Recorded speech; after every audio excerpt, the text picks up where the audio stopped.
You're Masters champion, 9 tour wins.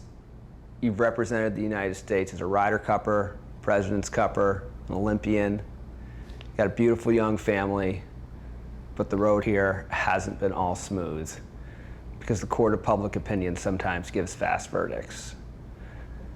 The golf world wants to know, who is the real Patrick Reed?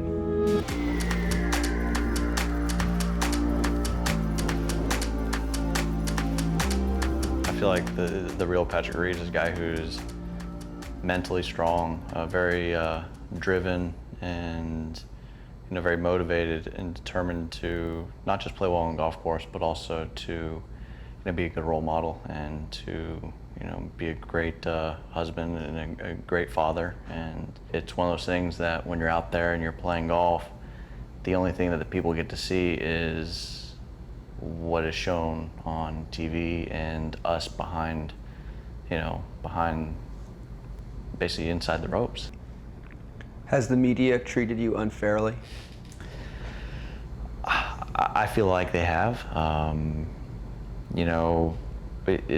It's one of those things that I've always been taught, that you can't really judge a person or judge a place or anything like that without getting to know them. And they've seen me obviously on the golf course, and they have painted a picture of me who I feel like they want me to be rather than who I am. And I can't control what other people write, other people say. The only thing you can control in this world is what you do.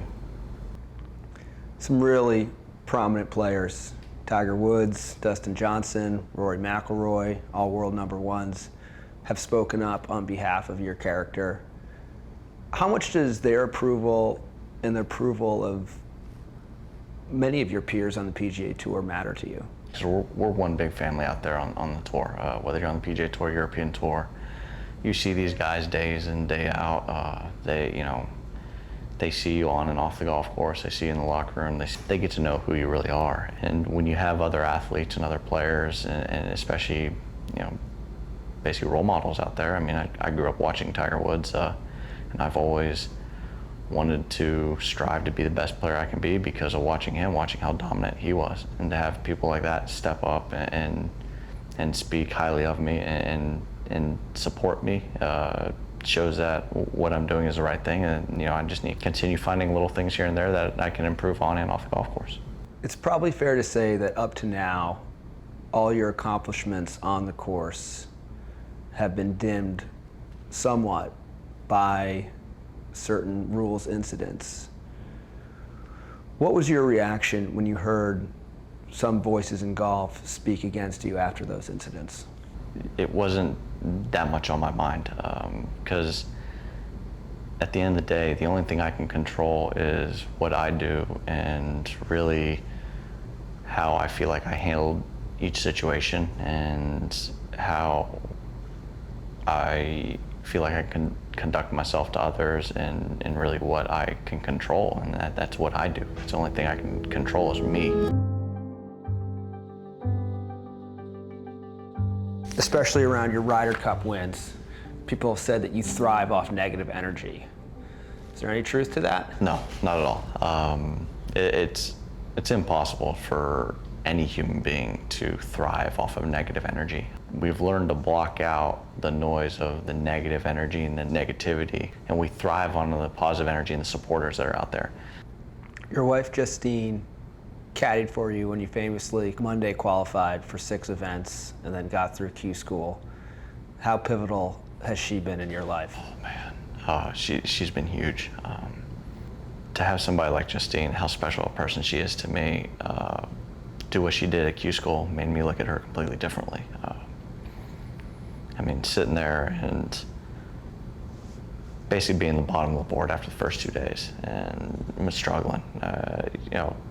I'm sitting there, we're getting married 2 weeks after that, and I look at her and I go, hey, we need to go home. I was like, we need to save our money and go home. There's no chance I'm out of it. She's like, give me one more day, because she believed in me. And she knew that, I got to keep him here because we can do this. And she kept on saying, all right, just give me one more day. And I go, fine, I'll give you one more day. She goes, but it's Monday. You got to treat tomorrow like it's Monday. And this is after the 6 out of 8 on Monday qualifiers. And it was the first time in my career I've ever been just, I'd say vulnerable. Felt like that it's the first time I felt like I couldn't do something, that I was out of it. And she kept pushing me. And I go on that day and treat it. She's like, all right. She had kept on preaching, it's Monday. Went shot 4 or 5 under. It's like, okay, but I'm still, I moved up the board, but I'm still way out. I'm still kind of in that defeated mode. And she goes, hey, it's Monday. Keep going. We got, give me one more day. And then after that 4th round, I ended up, I was 9 under after those 2 rounds. And she kept on saying, hey, it's Monday. And at that point, I started to get kind of back to believing that, hey, we might be able to do this, and we really have a chance. And now I definitely started believing again. She throws a little curveball at me. She goes, hey, by the way, tomorrow is Monday. And, we go out the next day, and I end up shooting 18 under the last 4 rounds and get my tour card. She not only was my wife, my best friend, but she was also my hero. For what she has done for me, I felt invincible. I felt like when I was on the golf course, with how hard I worked, with everything I've done, with everything I endured as a kid growing up, and everything that just I had to deal with, that I was always in control, and that there was no situation that was big enough that I would not be able to make it through. And to have that feeling of defeat, of, you let everyone down, and to have her be there and to have full trust in me, full belief in me, and to pick me up, to show you how amazing a person she is. And who knows if I didn't make it through that Monday and that Q school. Who knows if I'm on tour? Who knows if I'm sitting here? Who knows if I'm a major winner or anything like that? But the one time I ever felt defeated and down, she was the one that picked me up and said, hey, it's all right, we can do this.